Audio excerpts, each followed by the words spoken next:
Bonjour frères en Christ, passons à un autre message du jour.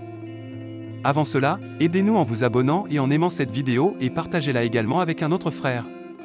En 1917, dans le paisible village de Fatima, au Portugal, 3 jeunes bergers ont affirmé avoir été témoins de 6 apparitions de la Vierge Marie. Lors de l'une de ces apparitions, la Vierge leur a confié 3 secrets ou prophéties. Bien que les 2 premiers secrets soient aujourd'hui connus, le 3e secret est resté caché pendant de nombreuses années, ce qui a engendré une large gamme de spéculations et de théories parmi les croyants et les chercheurs. Ce n'est qu'en l'an 2000 que le Vatican a décidé de révéler au monde le contenu du 3e secret de Fatima. Ce secret a été au cœur de nombreux débats et controverses, provoquant diverses interprétations et discussions au sein de l'Église catholique. Mais, que révèle exactement cette vision? Et pourquoi a-t-elle captivé l'attention de tant de fidèles? Dans cette vidéo, nous explorerons l'histoire de la Vierge de Fatima, ses apparitions, les secrets partagés, et les détails de la révélation de son message caché. Commençons par le premier point, pourquoi l'appelle-t-on Vierge de Fatima? Également connue sous le nom de Notre-Dame du Rosaire de Fatima, c'est l'une des invocations les plus vénérées de la Vierge Marie dans la religion catholique. Elle est ainsi nommée car ses apparitions ont eu lieu dans la ville portugaise de Fatima en 1917. Son sanctuaire s'y trouve, l'un des plus importants au monde, et particulièrement significatif pour la communauté portugaise, puisque la Vierge de Fatima est considérée comme la patronne du Portugal. Le deuxième point nous ramène à l'origine de cette dévotion mariale, qui a commencé avec 3 petits bergers, Lucia dos Santos et les frères Francisco et Jacinta Marto, qui ont affirmé avoir vu la Vierge. Le troisième point concerne les lieux des apparitions. Au printemps 1916, les 3 enfants ont raconté avoir vu un ange à Aljustrel, une zone rurale près de Fatima. Un an plus tard, le 13 mai 1917, ils ont commencé à rapporter 6 apparitions de la Vierge à Cova da Iria, une région de Fatima. Les enfants ont décrit une figure féminine plus brillante que le soleil, vêtue d'un manteau blanc avec des ornements dorés, tenant un chapelet dans la main. Le 4e point traite de la première apparition et des instructions de la Vierge. Comme mentionné, la première apparition a eu lieu le 13 mai 1917. Ce jour-là, la Vierge a demandé aux enfants de prier et de faire des sacrifices pour la conversion des pécheurs, et leur a demandé de revenir au même endroit le 13 de chaque mois pendant les 6 mois suivants. Ils ont respecté cette demande tous les mois, sauf en août, lorsque l'administrateur local les a arrêtés et les a empêchés de se rendre à la rencontre de la Vierge. Numéro 5. Les enfants étaient cousins. Lucia, Francisco et Jacinta étaient des membres de la même famille. Lors de la première apparition, Lucia avait 10 ans, Francisco 8 ans et Jacinta 7 ans. Numéro 6, au début, on ne les a pas crus. La mère de Lucia ne croyait pas le récit de sa fille après la première apparition de la Vierge, pensant que la fillette inventait des histoires pour attirer l'attention. Bien que Lucia ait été son enfant préféré, sa mère la ridiculisait et l'a même punie physiquement pour ses affirmations. Elle était particulièrement sceptique lorsque sa fille lui a dit que la Vierge lui avait demandé d'apprendre à lire et à écrire. Une fois l'événement de messages avec le monde, les pèlerins ont commencé à affluer. Dans les mois qui ont suivi les apparitions rapportées par les bergers, des milliers de personnes se sont rendues à Fatima pour en savoir plus sur les visions. Le 13 août 1917, l'administrateur local, Arthur Santos, est intervenu face à l'arrivée massive de pèlerins, estimant que ces visites perturbaient la normalité et la situation politique au Portugal, alors un pays conservateur. Numéro 8, l'arrestation des enfants. Le 13 août fut la seule date où les jeunes bergers n'ont pas pu répondre à l'appel de la Vierge. L'administrateur les a interceptés en route vers Cova da Iria et les a emprisonnés, affirmant que la situation troublait la paix du pays. Durant leur détention, il les a interrogés et menacés pour les forcer à révéler les secrets que la Vierge leur avait confiés lors des apparitions. Numéro 9, la résistance de Lucia. Malgré la pression du fonctionnaire, Lucia a révélé tout sauf les secrets confiés par la Vierge. Cependant, elle a proposé de demander à la Vierge la permission de les partager. En raison de leur emprisonnement, les enfants n'ont pas rapporté avoir vu la Vierge le 13 août, mais plutôt le 19 août. Cette fois, la rencontre a eu lieu à Valino, où l'année précédente ils avaient vu un ange. Numéro 10, les 3 mystères. Dans la tradition catholique, c'est ainsi que l'on appelle les 3 secrets révélés par la Vierge de Fatima. Selon les récits des bergers, ces secrets ont été reçus sous forme de prophéties. Les 2 premiers secrets ont été révélés en août 1941, plus de 2 décennies après les apparitions. Numéro 11, le premier mystère. Selon les enfants, la première révélation de la Vierge de Fatima fut une vision de l'enfer. Lucia a décrit la scène en disant que Notre-Dame leur a montré un immense océan de feu qui semblait être sous la terre. Dans ce feu se trouvaient des démons et des âmes, qui ressemblaient à des braises noires ou brunies en forme humaine, flottant dans les flammes et la fumée, et tombant dans toutes les directions comme des étincelles dans un incendie, sans poids ni équilibre, accompagnés de cris de douleur et de désespoir. Les démons se distinguaient par leurs formes horribles d'animaux effrayants et inconnus, bien qu'ils soient transparents et noirs. Cette vision n'a duré qu'un bref instant, et grâce à la promesse de la Vierge de les emmener au ciel, les enfants n'ont pas succombé à la terreur. Numéro 12, le deuxième mystère. Le deuxième secret de la Vierge se concentrait sur le salut des âmes de l'enfer et la conversion mondiale au christianisme. Cette conversion incluait la nécessité de consacrer la Russie, alors sur le point de devenir l'Union soviétique, au cœur immaculé de Marie. Nous levâmes les yeux vers Notre-Dame, qui nous parla avec douceur et tristesse. Vous avez vu l'enfer, où vont les âmes des pauvres pécheurs. Pour les sauver, Dieu souhaite instaurer dans le monde la dévotion à mon cœur immaculé. Si vous suivez mes indications, de nombreuses âmes seront sauvées et il y aura la paix. La guerre prendra fin, mais si l'humanité continue d'offenser Dieu, une autre, encore plus terrible, commencera sous le règne de Pie XI. Quand vous verrez une nuit illuminée par une lumière inconnue, sachez que c'est le grand signe que Dieu vous donne pour montrer qu'il va punir le monde pour ses péchés par la guerre, la famine et les persécutions contre l'Église et le Saint-Père. Pour empêcher cela, je viendrai demander la consécration de la Russie à mon cœur immaculé et la communion réparatrice des premiers samedis. Si mes demandes sont exaucées, la Russie se convertira et il y aura la paix. Sinon, elle répandra ses erreurs à travers le monde, provoquant des guerres et des persécutions contre l'Église. Les bons seront martyrisés, le Saint-Père aura beaucoup à souffrir et plusieurs nations seront anéanties. Finalement, mon cœur immaculé triomphera. Le Saint-Père consacrera la Russie, qui se convertira, et une période de paix sera accordée au monde. Numéro 13, le deuxième secret prédisait la Seconde Guerre mondiale. Selon la BBC, ce mystère est interprété comme une prédiction de la fin de la Première Guerre mondiale et du début de la Seconde sous le pontificat de Pie XI.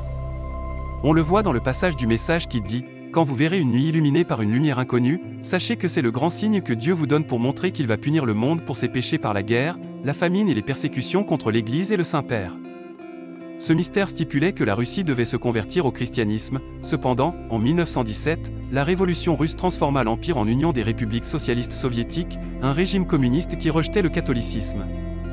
Numéro 14, le miracle du soleil du 13 octobre 1917. Aussi connu sous le nom de miracle de Fatima, cet événement est une série de phénomènes miraculeux qui se sont produits le 13 octobre 1917, lorsque 30 000 à 40 000 personnes se sont rassemblées à Fatima en réponse à une prophétie faite par les jeunes bergers. Selon eux, la Vierge devait apparaître ce jour-là pour accomplir plusieurs miracles. Numéro 15, les miracles survenus. Selon de nombreux témoins, ce jour-là, il pleuvait depuis longtemps, mais soudain, les nuages sombres se sont dissipés et ont laissé apparaître le soleil, qui ressemblait à un disque opaque tournant dans le ciel. Des lumières multicolores sont apparues dans le paysage et se sont reflétées dans les nuages. On dit que le soleil a semblé s'incliner vers la terre avant de reprendre sa position habituelle en zigzagant. Les vêtements trempés des participants se sont immédiatement séchés. Cependant, tous les témoins n'ont pas rapporté les mêmes phénomènes, certains n'ont pas vu le soleil bouger, d'autres n'ont vu que des lumières, et beaucoup n'ont rien observé du tout. Numéro 16, les descriptions du Père Marchi. Le Père John de Marchi, prêtre catholique, a recueilli des données, des rapports et des témoignages sur le miracle entre 1943 et 1950. Il a mené une enquête à Fatima auprès de croyants et de non-croyants, et a écrit plusieurs livres qui incluent diverses descriptions de témoins.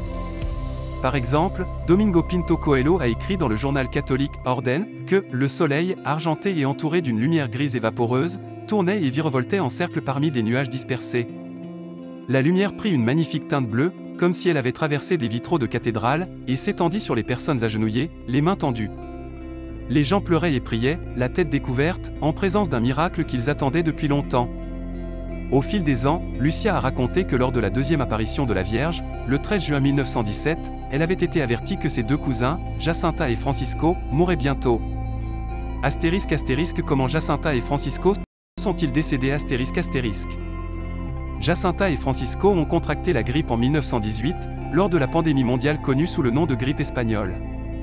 Selon Lucia, Jacinta lui a confié que la Vierge avait promis de l'emmener, elle et son frère, au ciel. Les deux enfants sont restés malades pendant des mois, mais ils insistaient pour marcher jusqu'à l'église en signe de sacrifice pour la Vierge. Ils s'agenouillaient et inclinaient la tête jusqu'au sol, comme l'ange leur avait appris. Le 3 avril 1919, Francisco, refusant tout traitement médical, est décédé chez lui le lendemain. Jacinta a été emmenée à Lisbonne dans une tentative de sauver sa vie, mais la jeune fille elle-même a dit que ce serait en vain. Elle a développé une pleurésie et a dû subir une opération, au cours de laquelle deux côtes lui ont été retirées. L'opération a été douloureuse, car Jacinta, souffrant de problèmes cardiaques, ne pouvait pas être totalement anesthésiée. Malgré la douleur, elle a supporté la souffrance en affirmant que ce sacrifice aiderait à sauver de nombreux pécheurs. Le 19 février 1920, elle a demandé au chapelain de l'hôpital d'entendre sa confession et de lui administrer l'extrême-onction, car elle était convaincue qu'elle mourrait cette nuit-là. Le prêtre, pensant que son état n'était pas si grave, a reporté la visite au lendemain. Lorsqu'il est arrivé, Jacinta était déjà décédée. Entrée de Lucia au couvent ***. À l'âge de 14 ans, Lucia a déménagé à Porto, où elle a été inscrite dans une école de religieuse. Le 24 octobre 1925, elle est entrée au couvent de Pontevedra, en Espagne, près de la frontière portugaise. Le 20 juillet 1926, elle a commencé son noviciat, et le 2 octobre de la même année, elle a reçu l'habit. Au cours de sa vie, Lucia a écrit 6 livres de mémoire. Comment Lucia est décédée Sœur Lucia a vécu jusqu'à l'âge de 97 ans. Elle est décédée le 13 février 2005 au couvent des Carmélites de Sainte-Thérèse, dans la ville portugaise de Coimbra, où elle résidait depuis 1948.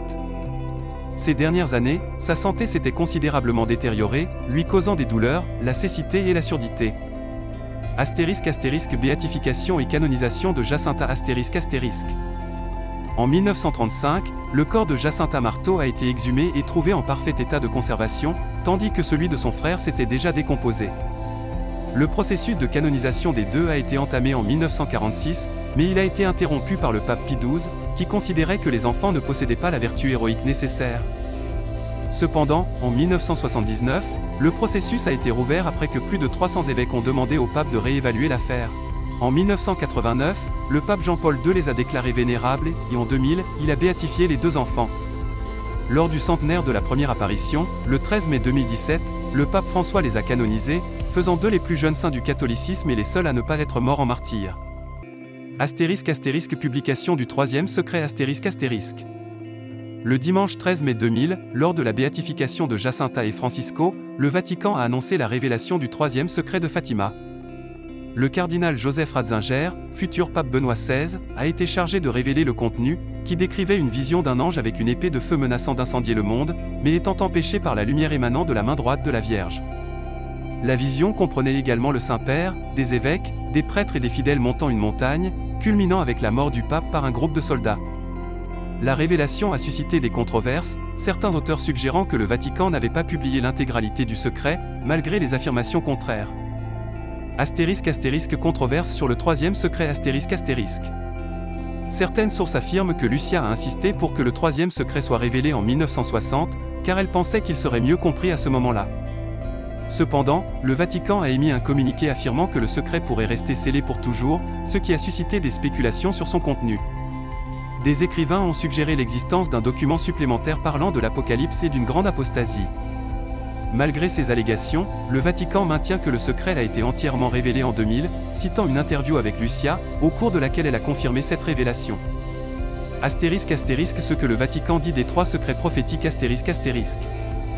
Le pape Benoît XVI a déclaré que les secrets sont des révélations privées destinées à aider les fidèles à suivre plus pleinement les enseignements du Christ. Lors d'une visite au Portugal en mai 2010, il a expliqué que l'interprétation du troisième secret ne se limitait pas à l'attentat contre le pape Jean-Paul II survenu en 1981, mais qu'il avait une pertinence continue, y compris les souffrances de l'Église dues au scandale d'abus sexuels.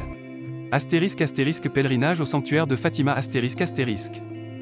Le sanctuaire de Fatima est devenu l'un des principaux lieux de pèlerinage du catholicisme. Bien que les pèlerinages aient lieu tout au long de l'année, il y a une affluence significative les 13 de chaque mois, en particulier les 13 mai et 13 octobre, dates qui attirent de grandes foules pour les processions et les veillées. Canonisation de Lucia en cours